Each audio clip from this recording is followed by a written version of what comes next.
April 28, iti nagwaras ti video ti maysa a vlogger nga aksidente ang nakaduktal iti maysa a pagsugalan iti pasatila Candula Street, Baguio City. Nagbalin at topiko daytoy dagiti umili ken netizen iti syudad ti Baguio. Rimso ti adu a panagdudwang iti kabalan ti Baguio City Police Office adu an netizens tinang babalaw iti pulisya ken kadagiti opisyal ti Baguio City. Ti saludsod ti kadwan asino ting mangpatpataray iti sugal nupod numot lang nga agtigtignay ti pulisya ken adda kadi backer ti operator.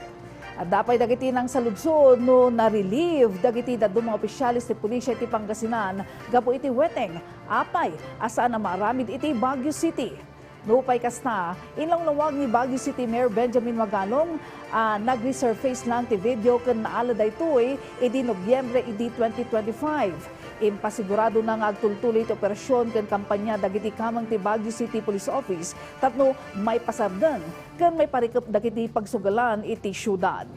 Inay na pa nga agtultuloy ti parang beripikar na kadagiti mauawat na a video ken ladawan dagiti pagsugalan. Impateng nawat ti direktiba na may pasardeng amin a pagsugalan iti syudad ti Baguio.